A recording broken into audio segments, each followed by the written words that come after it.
नमस्कार दोस्तों, स्वागत है आपका इस सीरीज़ में जिसको हम कहते हैं हिडन टैलेंट।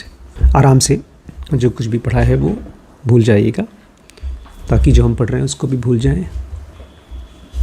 अगर नहीं भूले हैं तो बताइए क्या पढ़ा था कल हमने। कल का बहुत ही बोरिंग चैप्टर था। हमने ये कल एग्जाम्पल के तरह से पढ़ा था कि इससे एक अच्छा सेल्समैन ज़रूरी नहीं कि अच्छा मैनेजर बन जाए। जब हम किसी इंसान को उसके एकम्प्लिशमेंट्स के लिए, जो कुछ उसने किया है उसके लिए इंटरव्यू लेते हैं, उसको सिलेक्ट करते हैं, तो ज़रूरी नहीं है कि वो जिस काम के लिए आप रख रहे हैं उसमें भी वो ग्रो करेगा, वो काम को अच्छे से कर पाएगा। तो अब मैंने कल कहा था टॉम ब्रैडी के बारे में बताने के लिए। आई एम सॉरी मैं इसको पढ़ नहीं पाया, तो मैं आज नेक्स्ट टॉपिक को पढ़ाता हूँ। टॉम ब्रैडी को मैं बाद में कवर करूँगा। अनकट जेम्स, वो हीरे जिसको अभी तराशा नहीं गया है। चलिए शुरू करते हैं। अनकट जेम्स, बिना तराशे हुए हीरे। When I wanted to find out how to identify hidden potentials, I knew NASA was an ideal organization study. Author कह रहे हैं जब मुझे ये जानना था कि कैसे आप हिडन पोटेंशियल्स को, बहुत सीक्रेट टैलेंट को आप खोजते हैं, तो मुझे लगा कि नासा वो सबसे अच्छी जगह है जहाँ पर हम इसको स्टडी कर सकते हैं। The stakes are sky high, यहाँ पर जो दांव पे लगा है बहुत ज़्यादा है। Picking wrong astronaut could jeopardise a mission and cost crew their lives. अगर किसी गलत इंसान को सेलेक्ट कर लिया गया तो उससे पूरा का पूरा मिशन बर्बाद हो सकता है, और साथ ही साथ जो लोग जाएंगे मिशन पे एक रॉकेट में, उनकी जान भी जा सकती है। That left the agency much more concerned about false positive accepting bad candidates than false negative rejecting good ones। इसी वजह से नासा में ज़्यादातर वो लोग फॉल्स पॉजिटिव के बारे में कंसर्न रहते हैं। मतलब एक्सेप्टिंग बैड कैंडिडेट्स, वो चाहते हैं कि हम कोई बेकार कैंडिडेट को रखें ना, और इसी चक्कर में वो ढेर सारे फॉल्स नेगेटिव को कर जाते हैं। मतलब अच्छे जो कैंडिडेट्स हैं उनको रिजेक्ट कर देते हैं। फॉल्स पॉजिटिव मतलब कि जो ख़राब कैंडिडेट्स हैं उनको नहीं चाहिए, उसके चक्कर में जो अच्छे कैंडिडेट्स होते हैं उनको रिजेक्ट कर दिया जाता है। To understand why we miss potential and how we can spot it, I reached out to Duane Ross. ये समझने के लिए कि कैसे हम एक पोटेंशियल को, एक हिडन आदमी को, टैलेंट वाले आदमी को मिस कर जाते हैं और कैसे हमको स्पॉट करना चाहिए, बोल रहे हम लोग ड्यून रॉस के पास पहुँचे। He led astronaut selection at NASA for 4 decades। ये नासा में 40 साल से उन एस्ट्रोनॉट्स को सिलेक्ट करने के काम में लगे हुए हैं। I wanted to learn about the process of sifting through the dreams of thousands of applicants to put the future of space exploration in the hands of select few. मतलब हमको जानना था कि कैसे ये लोग हज़ारों एप्लीकेशंस को देखते हैं, उसमें से कुछ लोगों को सेलेक्ट करते हैं और बाकियों को रिजेक्ट कर देते हैं। क्या तरीका क्या है, क्राइटेरिया क्या है। Duane and his colleague Teresa Gomez were hunting for rare candidates with right stuff। Duane और उनके कलीग टेरेसा गोमेज वो बहुत रेयर लोगों को खोजते हैं जो नासा के थ्रू दुनिया में दूसरे ग्रह पे जा सकें। वो रेयर स्टफ़ को खोजते हैं जो सचमुच के हीरे हैं। With between 2,400 to 3,100 applications for only 11 to 35 spots, they had to quickly size up who had potential and who didn't। उनके पास 2400 से लेकर के 3100 एप्लीकेशन होते हैं, जिसमें से 11 से 35 लोगों को सेलेक्ट करना होता है। इसलिए उन्हें फटाफट ये डिसाइड करना होता है कि किसको कौन सही इंसान है और कौन गलत है। From that what they could see Jose Hernandez didn't have it. तो उन्होंने जब ये रिज्यूम को देखा तो हमारे जिसके बारे में पढ़ रहे थे जोजे हर्नांडेज, वो गलत कैंडिडेट था उनके हिसाब से। NASA had no idea that Jose was raised in poverty by undocumented immigrants। NASA को बिल्कुल पता ही नहीं था कि जोजे को गरीबी में बड़ा हुआ था और वो अनडॉक्यूमेंटेड इमिग्रेंट था। मतलब वो किसी तरह से, जैसे डंकी देखा था हमने, ऐसे ही वो बेचारा दूसरे देश से बिना किसी सही कागज़ के आया था, बहुत बड़ी मुश्किल से। To make the ends meet, the entire family took a long road trip from Mexico to Northern California each winter। अपने खर्चे को मीट करने के लिए, अपना गुजारा करने के लिए ये हर एक सर्दियों में, हाँ, हर एक सर्दियों में ये लोग लंबी रोड ट्रिप करते थे मेक्सिको से north California. They stopped at farms along the way to pick up everything from strawberries and grapes to tomatoes and cucumbers. और बीच बीच में ये लोग खेतों में रुकते थे. वहाँ पर जो कुछ भी खाने को मिलता था, स्ट्रॉबेरीज हों, चाहे अंगूर हों, चाहे टमाटर हों, चाहे खीरे हों, ये सब वहाँ से भीख मांग के गुजारा करते थे. Come fall, they headed back to Mexico for a few months and then started the routine again. और जब फॉल आता था, जब सर्दियाँ आ जाती थी, तो फिर से वो मेक्सिको चले जाते थे. और इसी तरह से वो हर साल किसी तरह से गरीबी में अपना गुजारा चलाते थे. The journey forced Jose to miss several months of school and scrape by during the rest of the year in 3 different districts. इस लंबी यात्रा जो रोड ट्रिप करते थे उसकी वजह से उसका कई महीने स्कूल का पढ़ाई नहीं कर पाता था. और बेचारा and scrape by during the rest of the, और बाकी टाइम पर किसी तरह से जो कुछ भी टाइम था उसमें पढ़ता था. 3 अलग अलग डिस्ट्रिक्ट्स में वो पढ़ता था. After Jose started second grade, his father began cobbling together day jobs so they could stay in one place. जब जोजे सेकेंड ग्रेड में था तो उसके पापा ने कॉबलिंग का काम शुरू किया. कॉबलिंग क्या होता है? हाँ, जूते बनाने का, मोची का काम शुरू किया ताकि वो लोग एक जगह पर रह सकें. But Jose still had to work weekends in the fields to help support his family. लेकिन जोजे को छुट्टियों में, वीकेंड्स में, शनिवार रविवार को खेत में काम करना पड़ता था ताकि अपने परिवार को पाल सके. That left him with limited time for homework. इसी वजह से उसके पास टाइम नहीं होता था होमवर्क करने के लिए. And he couldn't rely on his parents for assistance. और वो अपने माँ बाप के ऊपर जाकर के हेल्प भी नहीं ले सकता था पढ़ने में. They only had 3rd grade educations. उनके जो पेरेंट्स हैं बेचारे वो भी पढ़े लिखे नहीं थे, वो केवल 3री क्लास तक पढ़े थे. The history was invisible to NASA. तो ये जो इतिहास था उसके रिज्यूम में नहीं था. ये हिस्ट्री नासा को इनविजिबल था. In their search for right stuff they didn't have access to the right stuff. वो लोग राइट स्टफ खोज रहे थे और सही कैंडिडेट खोज रहे थे, और इस चक्कर में उनके पास ये जो जानकारी है, जो सही जानकारी है, ये इसका एक्सेस ही नहीं था. What should figure in to the process is how hard it was for them to get there.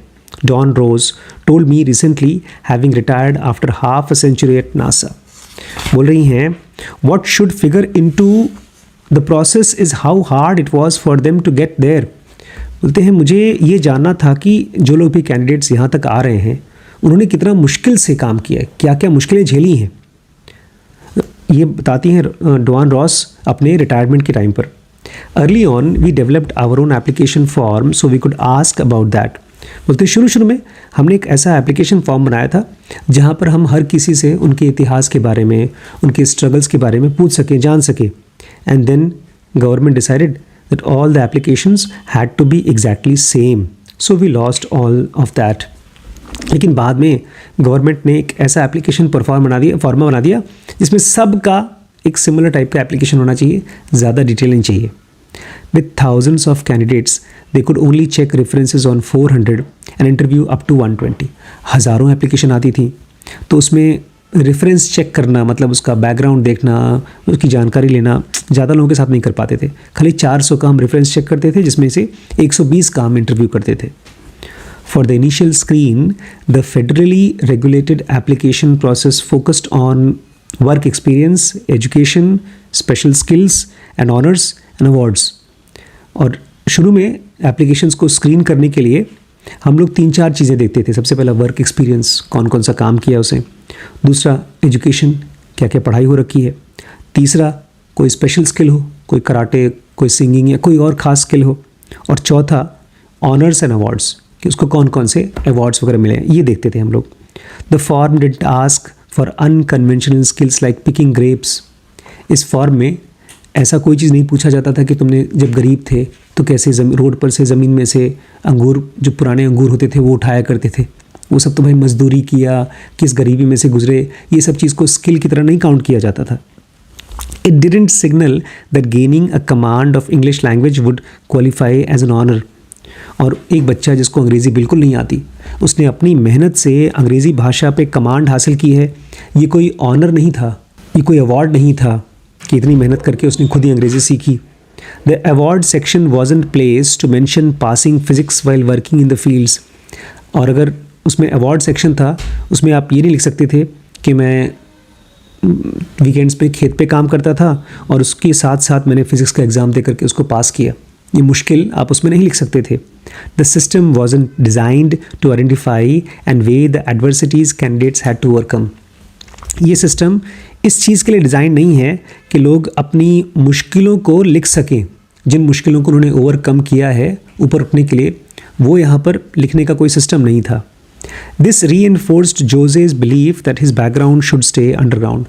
इसीलिए जोजे को ये लगा कि मुझे अपने बारे में, अपने पास्ट के बारे में कुछ ज़्यादा बोलना नहीं चाहिए, अंडरग्राउंड रहना चाहिए। The last section of the application asked for other experience in pertinent activities like flying. और लास्ट में उनसे एक्सपीरियंस पूछा जाता था कि और भी आसपास की एक्टिविटीज़ में कोई एक्सपीरियंस है, जैसे कि फ्लाइंग वगैरह। When I asked Jose why he didn't volunteer his history as migrant farm worker, he said, I didn't think it had any relevance. I even thought it might hurt me in a world where I was trying to assimilate a professional. Author कहते हैं, जब मैंने उनसे पूछा, Jose तुमने तो इतनी मुश्किल से वॉलंटियर किया था और काम किया था खेतों में, तुमने वो सब क्यों नहीं लिखा? तो उसने कहा कि मुझे लगा इसका कोई रेलेवेंस नहीं है, और अगर खेतों में काम करना लिख दिया तो उनको लगेगा कि कोई प्रोफेशनल आदमी है क्या, मेरे धब्बा लग जाएगा। प्रोफेशनल तो वो लोग होते हैं जैसे डॉक्टर्स होते हैं, इंजीनियर्स होते हैं। खेत पे काम करना कौन सा प्रोफेशन है, इसलिए मैंने नहीं बताया। If NASA had been aware of his past difficulties they might have caught a glimpse of his future potential. ये सेंटेंस बहुत इंपॉर्टेंट है। अगर नासा ने उसके पास्ट की मुश्किलों को देख लिया होता तो शायद नासा को उसके भविष्य के पोटेंशियल के लिए भी एक झलक मिल गई होती। क्वांटिफाइंग द अनक्वांटिफाइबल, उस चीज़ को कैलकुलेट करना जो चीज़ कैलकुलेट नहीं की जा सकती। We all know that performance depends on more than ability, it is also a function of degree of difficulty. हम सब ये जानते हैं कि किसी भी काम में परफॉर्मेंस, कितने अच्छे से आप काम कर पाते हैं, वो आपकी एबिलिटी से ज़्यादा होता है। आप किसी काम को करते हैं तो उसके लायक, उसके सामर्थ्य है कि नहीं, उससे ज़्यादा होता है। इसमें ये भी डिपेंड करता है कि कितनी डिफ़िकल्टी आपने झेली है। It is also a function of degree of difficulty. How capable you appear to be often a reflection of how hard your task is. आप कितने लायक हैं किसी काम में, ये अक्सर इस चीज़ पे डिपेंड करता है कि आपका काम कितना मुश्किल है। The same jeopardy contestant will look smarter on $200 question than 1000 stumper। Jeopardy मतलब कौन बनेगा करोड़पति जैसा कोई क्वेश्चन, जो कंटेस्टेंट होता है, अगर आपने उसको $200 के लिए क्वेश्चन पूछा तो ज़्यादा स्मार्ट लगेगा, लेकिन वहीं पर $1000 वाला जो मुश्किल वाला क्वेश्चन पूछा तो बेचारा स्टम्प हो जाएगा, वो हार जाएगा। The same comedian will seem funnier in front of a tipsy crowd at the night club than with a bunch of bankers in the morning. बेचारा अगर कोई बंदा है जो कॉमेडियन है, वो ऐसे ही किसी क्राउड में, कैजुअल क्राउड में बैठा है और जोक बता रहा है, लोग हंसेंगे, लेकिन बड़े बड़े बैंकर्स लोग आ जाएं, बड़े इंटेलेक्चुअल लोग, उसके सामने अगर वो जोक्स बताए तो हो सकता है लोगों को हंसी ना आए। अलग अलग मुश्किल कंडीशंस में आप अलग अलग तरीके से स्मार्ट दिखाई देते हैं या बेवकूफ़ दिखाई देते हैं। When we judge potential, we often focus on execution and ignore degree of difficulty। जैसे हम लोग गरिमा को बोलते हैं कि तुम्हें काम करना चाहिए, तो गरिमा बोलती है ये चीज़ मेरे लिए मुश्किल है। तो ऑथर कह रहे हैं, जब हम किसी के पोटेंशियल को जज करने की कोशिश कर रहे हैं तो हम एग्जीक्यूशन पे ध्यान देते हैं। गरिमा भी एग्जीक्यूशन पे ध्यान देती हैं कि मैं अच्छे से नहीं कर पाऊंगी, मेरे लिए मुश्किल है, और हम इग्नोर कर देते हैं कि उस काम में कितनी डिग्री ऑफ डिफ़िकल्टी है, कि वो काम कितना मुश्किल है। We inadvertently favour candidates who aced easy tasks and dismiss those who passed taxing route trials. हम अनजाने में ही उन कैंडिडेट्स को सेलेक्ट करते हैं जिन्होंने आसान काम को बहुत अच्छे से किया, एस किया, स्कूल में टॉप किया, और उन लोगों को रिजेक्ट कर देते हैं जिन्होंने मुश्किल काम को कम से कम किया, पास किया। We didn't see the skills they have developed to overcome obstacles. और इसलिए हम उन बंदों की स्किल्स को नहीं देख पाते जो बहुत बड़ी बड़ी मुश्किलों को पार करके किसी तरह से पास हुए हैं। Specially the skills that don't show up on resume. और सारी की सारी स्किल्स आपकी रिज्यूम में दिखती नहीं है। सारी स्किल जो रिज्यूम में दिखती है वो खाली प्रोफेशनल डिग्री आप डाल सकते हैं, बाकी में आपको शर्म भी लगेगी। मान लीजिए आज के ज़माने में कोई रिज्यूम बना रहा है कि मैंने यूट्यूब में 500 गाने डाले, या मैंने 50 इंस्टाग्राम के वीडियोस बनाए जो बहुत लाइक किए गए हैं, या आप विकिपीडिया में एंट्रीज़ करते हैं, या यहाँ तक कि आपने 50 किताबें पढ़ी हैं, इसको भी आप रिज्यूम में कहाँ डाल पाएंगे? Many systems aren't designed to surface and measure degree of difficulty। बोलते हैं बहुत से ऐसे सिस्टम्स हैं जो कि डिग्री ऑफ डिफ़िकल्टी को नापने के लिए डिज़ाइंड ही नहीं है, because doing that is well difficult. क्यों नहीं करते? क्योंकि डिग्री ऑफ डिफ़िकल्ट को, जो डिग्री ऑफ डिफ़िकल्टी है उसको मेजर करना ही अपने आप में मुश्किल काम है। Some have tried and failed miserably. कुछ लोगों ने कोशिश भी किया है कि डिग्री ऑफ डिफ़िकल्टी की कौन से बंदे ने कितनी मुश्किल झेली है और पास हुआ है। कुछ लोगों ने इसको ट्राई भी किया नापने का, बट फेल हुए हैं। 2019 SAT introduced and adversity score. 2019 में SAT स्कॉलिस्टिक एप्टीट्यूड टेस्ट करके होता है, जैसे हमारा CAT है, ऑल इंडिया PMT है, ऐसे ही उन्होंने एक एडवर्सिटी मुश्किल स्कोर, मुश्किल का स्कोर के लिए एक डाला था। Awarding students up to 100 points for hardships they faced in their families. उसमें आपको पॉइंट्स मिलते थे इस चीज़ के लिए कि आपके परिवार में कितनी मुश्किलें हैं, गरीबी हैं, या जो भी गरीबी जो प्रॉब्लम्स हैं उसके लिए आपको नंबर मिलेंगे। नेबरहुड्स एंड स्कूल, किस नेबरहुड में आप रहते हैं, किस लोकेलिटी में रहते हैं, किस स्कूल में आप रह चुके हैं। The backslash was so fervent that it didn't ever last the 1 year. बोलते हैं इसका बैकस्लैश मतलब इस चीज़ से इतना लोगों ने हू हल्ला मचा दिया कि 1 साल के अंदर इसको हटा दिया गया। There was little consensus on the type of adversities to count, let alone how to score them। लोग इसी बात पर एक मत नहीं हो पा रहे थे कि किसको आप एडवर्सिटी गिनें। कोई आदमी अमीर घर में है तो क्या वो मुश्किल है, या जो गरीब घर में है वो मुश्किल है। जिसके माँ बाप बहुत पढ़े लिखे हैं लेकिन टाइम नहीं दे पा रहे हैं, वो उसको मुश्किल गिनेंगे, या ऐसा जो गरीब है लेकिन उसके माँ बाप उसके पास हैं। ऐसे अलग अलग टाइप की वैरायटी थी कि लोग एक मत हो ही नहीं पाते थे किस चीज़ को मुश्किल कहेंगे, इसलिए इसको हटा दिया गया। Social scientists have long found that people can have dramatically different reactions to the same events। जो social scientists हैं उन्होंने बहुत टाइम से देखा है कि हम अलग अलग situations के लिए अलग अलग तरीके से react करते हैं। One person's trauma may be another person's setback। एक आदमी के लिए जो बहुत बड़ी धक्का होगा वो दूसरे के लिए एक छोटा सा सेटबैक होगा, ठीक है, झेल लेगा आराम से। One person's trauma may be other person's setback। One person's roadblock can be another's hurdle। एक बंदे के लिए जो बहुत बड़ा रोड ब्लॉक है, रोड ही बन गया है, दूसरे के लिए एक छोटा सा हर्डल है, अरे यार मुश्किल है चलो क्रॉस कर लेंगे। मतलब एक चीज़ जो एक के लिए बहुत मुश्किल है दूसरे के लिए हो सकता है बहुत मुश्किल ना हो।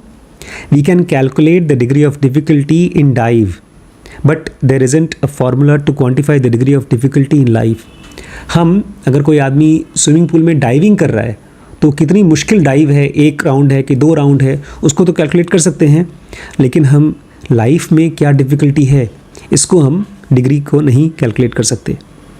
This is a problem that has long plagued affirmative action efforts. यही दिक्कत है कि लोगों ने जो कुछ भी किया है एफर्मेटिव एक्शंस को, उसको हम कैलकुलेट नहीं कर पाते बहुत सालों से। Creating policies that favour under represented groups is politically charged issue. इसीलिए जब भी पॉलिटिक्स में, गवर्नमेंट में ये बात आती है गरीबों का क्या, रिजर्वेशन, तो इसमें खूब हू हल्ला होता है। सुना है ना, आजकल रिजर्वेशन की वजह से जो अनपढ़ भी हैं उनको भी सीट मिल जाती है, उनको भी नौकरी मिल जाती है, और जो ब्राह्मण हैं या जो लोग अदर कास्ट के हैं, हायर कास्ट के हैं, उनको सीट नहीं मिलती है। ये बहुत हल्ला होता है।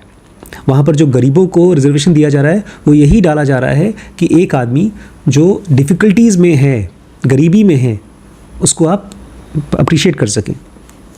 Liberals and conservatives have heated debates about whether it levels the playing field by compensating for historical injustice and perpetuate injustice by introducing reverse discrimination। बड़ी अच्छी चीज़ लिखी है। जो लिबरल्स हैं और कंजर्वेटिव्स हैं, मतलब जो दोनों अलग अलग पार्टीज़ हैं गवर्नमेंट की, वो लोग इस चीज़ पर बहस करती हैं कि जो पहले बेचारे थे, गरीब थे, जिनको हिस्टोरिकली अनजस्टिस किया गया, प्रताड़न किया गया, दबाया गया, क्या उनको आप ठीक कर सकते हैं अब रिवर्स डिस्क्रिमिनेशन करके? मतलब अब जो लोग हाई क्लास के हैं उनको दबा दो, तो क्या उनको दबाओगे तो ये उठ जाएंगे? इस पर बड़ी बहस होती है. Whether you stand ideologically as a social scientist, it's my job, whether you stand ideologically, wherever you stand ideologically, as a social scientist, it's my job to look to the best evidence. बोलते मैं आप किसी चीज़ को भी सही माने, लेकिन मेरा एज ए सोशल साइंटिस्ट ये काम है कि मैं आपको सही एविडेंस दिखाऊं, जो भी मेरे सामने सबूत है वो दिखाऊं. It turns out that affirmative action is often double aged sword. ये दिखाई देता है कि जो एफर्मेटिव एक्शन है, मतलब जैसे रिजर्वेशन टाइप की जो चीज़ें हैं, ये दोधारी तलवार है. Even for people it's design to serve. यहाँ तक कि अगर एक गरीब को, एक शेड्यूल कास्ट को, किसी बहुत गरीब प्रजाति को आपने रिजर्वेशन दिया जो डिज़र्व करते हैं, उसके लिए भी बड़ा ख़तरनाक है, उसको भी बहुत हेल्प नहीं करता. In a meta analysis of 45 studies, 45 अलग अलग स्टडीज़ का एनालिसिस किया गया. When there organisation had affirmative actions, members of disadvantaged group struggled more with their task and got poorer performance review. देखा गया कि जिन संस्थाओं में एफर्मेटिव एक्शंस लिए गए थे, मतलब जो बेचारे गरीब थे उनको एक्स्ट्रा फेवर किया गया था, तो वो लोग अपने काम को करते समय बहुत स्ट्रगल कर रहे थे, उनको अच्छे रिव्यू नहीं मिल पा रहे थे. The mere presence of affirmative action policy was enough to raise questions about their competence in the eyes of observer. अगर ये तो बड़ी सिंपल सी चीज़ है, हम भी कॉलेज में थे, आप लोग जो कॉलेज में होंगे वो जानते होंगे. अगर किसी क्लास में 100 बच्चे हैं, हमारे यहाँ भी थे, और बल्कि मेरा दोस्त जो मंगेश कोटके था वो तो शेड्यूल कास्ट था, उसका एडमिशन हुआ था रिजर्वेशन से. अगर किसी को रिजर्वेशन से एडमिशन मिला है तो टीचर, प्रोफेसर, सब लोग, कलीग्स भी देखते हैं, अरे यार रिजर्वेशन वाला है, कुछ आता जाता नहीं होगा. जो तेज बच्चे होते हैं वो तो मेरिट से लाते हैं, लेकिन रिजर्वेशन वाला बच्चा है, ऐसे स्टैंपिंग हो जाती है. लोगों की कंपिटेंस में हम बायस्ड हो जाते हैं कि बेकार होगा. Did they really deserve the promotion? लोगों को लगता है कि यार इसको प्रमोशन मिला है, क्या इसके लायक था, ये तो ऐसे ही मिल गया. In their own minds did I get in on my own merits? और जो बंदा खुद अपने मेहनत से प्रमोशन पाता भी है और साथ ही साथ रिजर्वेशन भी मिलता है, उसके मन में रहता है यार क्या मेरी मेहनत से मिला है कि मेरी रिजर्वेशन से मिला है? उसको ये भी डाउट होता है. This effect even held in the experiment established that women and racial minorities are highly qualified. और ये चीज़ बहुत से एक्सपेरिमेंट्स में देखा गया, ख़ासतौर से रेशियल माइनॉरिटीज़ में. जैसे मैंने कहा SC ST हैं या आदिवासी हैं या जो बहुत क्वालिफाइड औरतें हैं, उनको भी अगर आपने रिजर्वेशन से प्रमोशन दिया या डिग्री दी, कॉलेज दिया, तो उनको भी लगता है कि शायद मेरे अंदर लायकियत नहीं थी, लेकिन रिजर्वेशन से किसी तरह से उठा दिया गया है.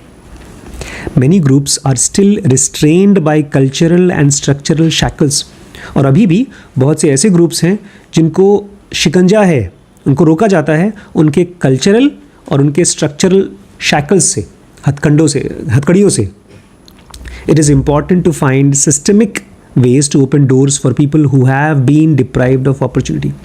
देखिए, इनका कहना है कि जो रिजर्वेशन वाला तरीका है कि जो गरीब है उसको, जैसे ऐसे ही है जैसे कि 4 लोग दौड़ रहे हैं एक रेस में और एक बच्चा बेचारा धीरे दौड़ रहा है, तो उसको बोल दिया बेटा तुम 10 कदम आगे बढ़ के दौड़ना.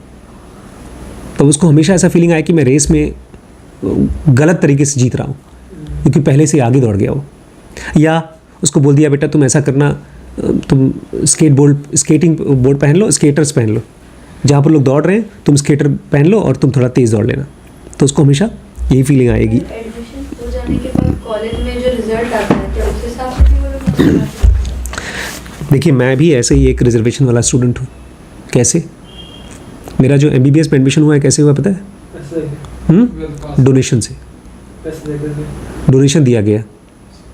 अब मुझे पूरे ज़िंदगी भर फीलिंग आती रहती थी कि यार वो देखो वो तो बेचारे टॉपर हैं और मैं तो इस लायक था ही नहीं, ये सब्जेक्ट ही मुझे पसंद नहीं.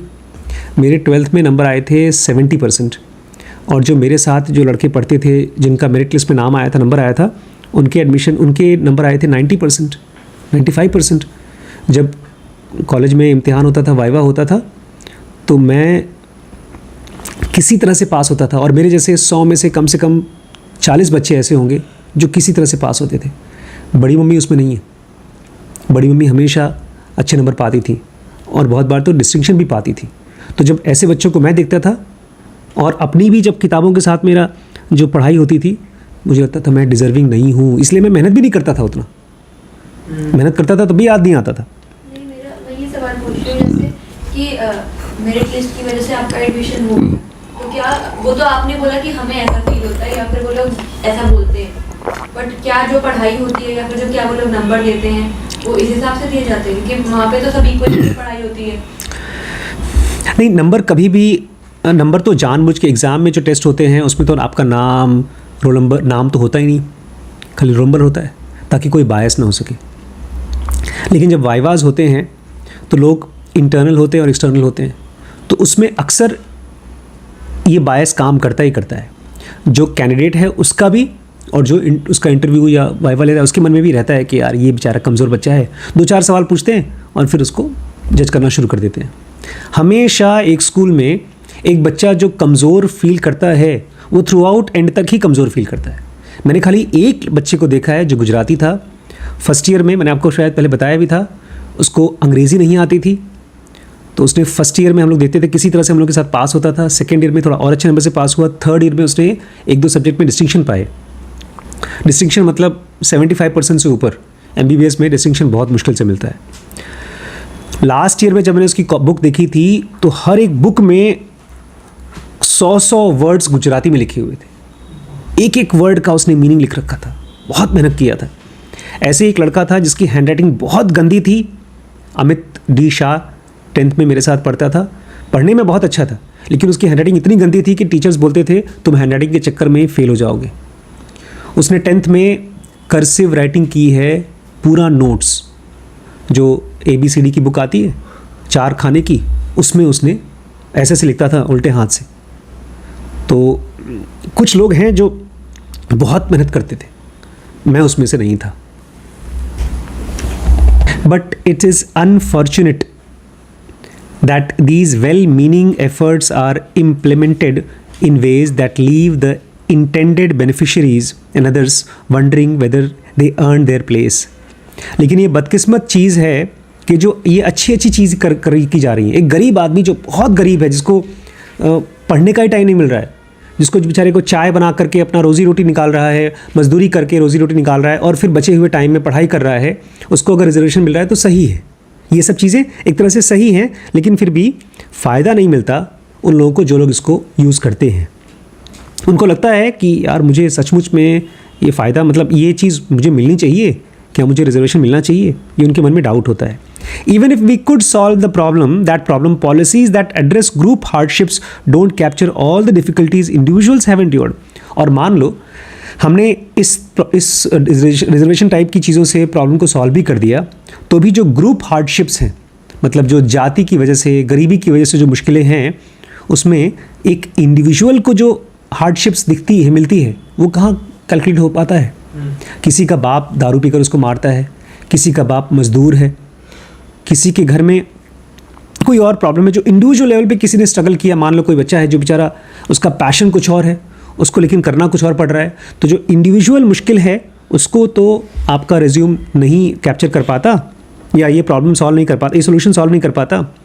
When professional orchestras finally started making concerted efforts to hire women, a popular solution was to have candidates audition from behind the screen.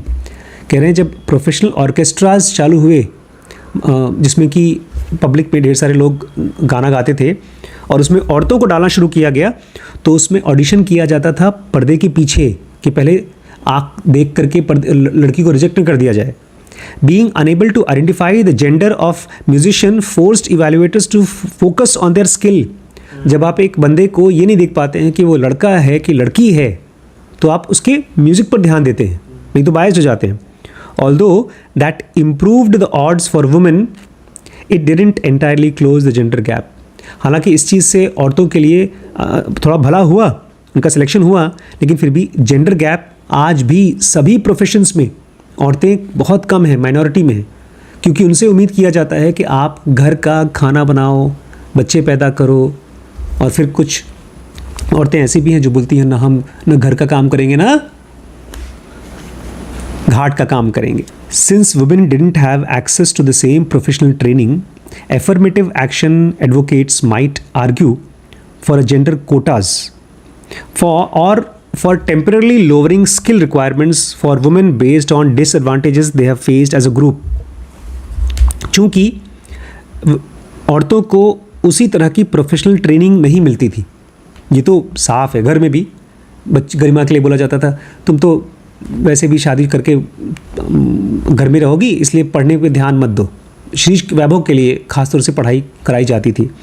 तो चूंकि एक औरत के लिए प्रोफेशनल ट्रेनिंग उतना एक्सेस नहीं मिलता था, इसलिए अगर उनको ये अफर्मेटिव एक्शन दिया जा रहा है, मतलब उनको रिजर्वेशन दिया जा रहा है, उनको जेंडर कोटा दिया जा रहा है, तो उससे टेम्पररी हेल्प मिलती थी उनको.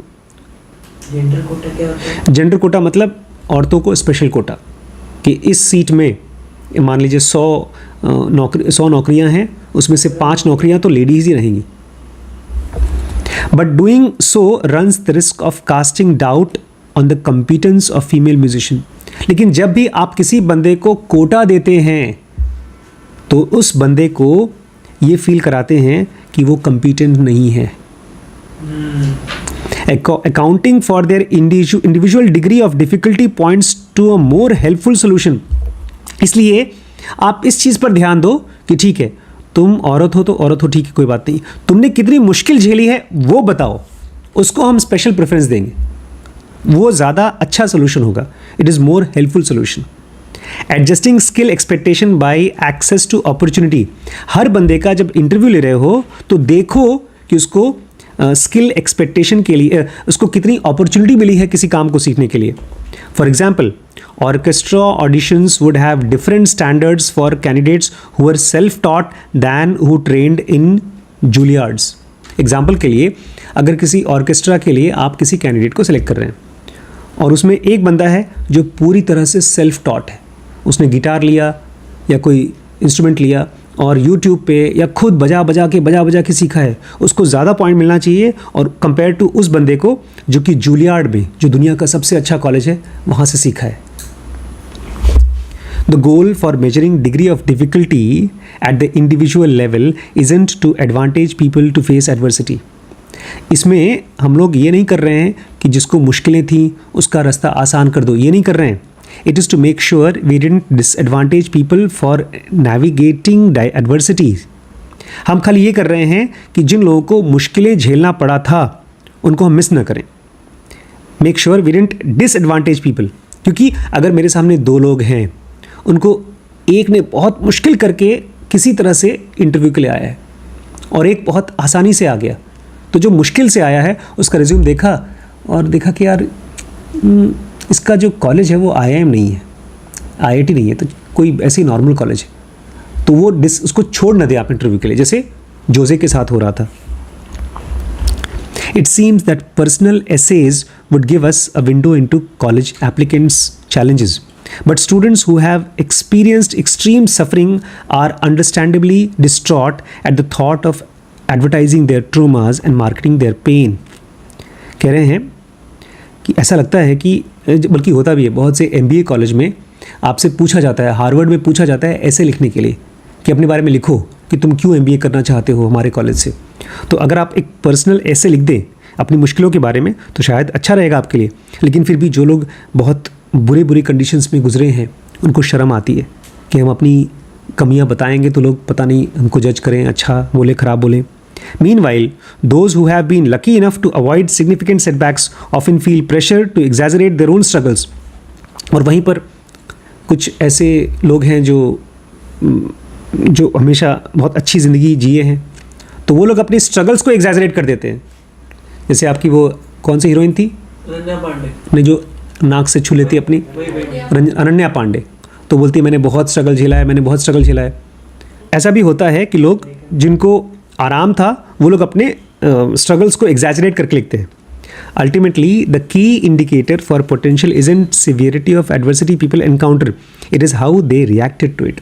अरे भैया, ये चीज़, मेन प्रॉब्लम ये नहीं है कि आपने कितनी मुश्किल झेली है, मेन इशू क्या है आपने उन मुश्किलों के प्रति कैसे रिएक्ट किया है। That's what a better selection system would access. जो अच्छा सिलेक्शन सिस्टम होगा वो यही देखेगा कि ठीक है ना, तो 100 मुश्किलें झेली, तुमने उन मुश्किलों को रिस्पॉन्ड कैसे किया। हम लोग जब किसी कॉलेज में किसी इंटरव्यू में सिलेक्शन हो रहा है तो उसमें बहुत से बायसेस हैं। देखिए इसके साथ ही हमने जो इस चैप्टर को चालू स्टार्ट किया है, जोजे हर्नांडिस, हाँ, इसमें उसको रिजेक्ट कर दिया, 7 साल तक रिजेक्ट किया, बट अल्टीमेटली वो सेलेक्ट होगा, उसको स्पेस में जाने को मिलेगा, क्योंकि वो अपनी मुश्किलों को रिस्पॉन्ड करता था बहुत पॉजिटिवली। इनका ये कहना है कि सिस्टम अभी भी इवॉल्व हो रहा है, परफेक्ट सिस्टम है नहीं। मैंने अभी परसों एक वीडियो देखा जिसमें मैं शॉक्ड हो गया, और इतना सही वीडियो था वो, कि why Socrates hated democracy. Democracy में क्या होता है? सब लोग वोट करते हैं। सब लोग वोट करते हैं। तो सोक्रेटिस कहता है कि सब लोग अगर वोट करते हैं तो ये ऐसा ही है जैसे कि आप एक शिप में जा रहे हैं और आप वोट करें, ढेर सारे लोग, कि वो शिप कौन चलाएगा। अब कैसे आदमी से आप शिप चलवाएंगे? जो आदमी पहले से सेलर्स का कोर्स किया है, जानता है, या ऐसे आदमी से जो परफेक्ट पॉलिटिशियन है, जो अपना नारा दिलवा करके सबसे वोट ले लिया है? बिल्कुल आप एक स्पेशलिस्ट से लेंगे। आप ऐसे डॉक्टर से इलाज नहीं कराएंगे जो पब्लिक का वोट पा गया है। आप ऐसे डॉक्टर से इलाज कराएंगे जिसने अपना काम सीखा है। तो एक देश को रन करना भी एक स्पेशलिस्ट काम है। तो अगर वोटिंग राइट किसी को मिलनी चाहिए तो जनरल पॉपुलेशन को नहीं मिलनी चाहिए। जनरल पॉपुलेशन में जो स्पेशलिस्ट हैं, जो उस वोट को करने के लिए क्वालिफाइड हैं, जानते हैं, ऐसे लोगों को वोटिंग राइट मिलनी चाहिए। ये मेरे लिए कमाल की इंसाइट थी। और सोक्रेटिस आज से हज़ारों साल पहले था, तब से लेकर के अब तक कम से कम ये खुशी मनाइए कि कुछ देशों में डेमोक्रेसी चल रही है। हो सकता है यही डेमोक्रेसी और इवॉल्व होकर के जो सोक्रेटिस इमेजिन कर रहा था वैसा हो जाए, अभी नहीं है। तो जो सिस्टम है सिलेक्शन का, इंटरव्यू में, चाहे कॉलेज में, चाहे पढ़ाई में, वो परफेक्ट नहीं है। लेकिन आप मुश्किलों को झेलते समय आप कैसे रिस्पॉन्ड करते हैं, ये बता रहे हैं। इस चैप्टर में यही बता रहे हैं कि आप अगर कोई काम करना चाहते हैं तो वो आदमी ज़्यादा लायक है जो बड़े बड़े मुश्किलों को क्रॉस करता है। इसलिए कह रहे थे कि जिस बंदे ने खुद से म्यूज़िक सीखा है, यूट्यूब से, कहीं से, वो ज़्यादा पॉइंट उसको मिलना चाहिए, ना मिले बाहर। लेकिन अब तो वो फेयर सिस्टम आ ही गया है एक तरह से, जो आज से 50 साल पहले नहीं था। अगर आप बहुत अच्छा गाना गाते थे तो पहले इंस्टाग्राम, यूट्यूब नहीं था, आप नहीं कमा सकते थे, अब कमा सकते हैं। अब ध्रुव राठी जैसा जो यूट्यूबर है वो अकेले ही पूरे मीडिया के बराबर कमा रहा है, 100 करोड़ रुपए कमा रहा है, क्योंकि वो अच्छा जर्नलिस्ट है। तो आप अगर खुद की मेहनत करते हैं, जो फील्ड आपको पसंद है उसमें ही करें, but that is worth it. तभी आप अपना जेम निकाल सकते हैं अंदर से। It is how you respond to difficulty. ठीक है।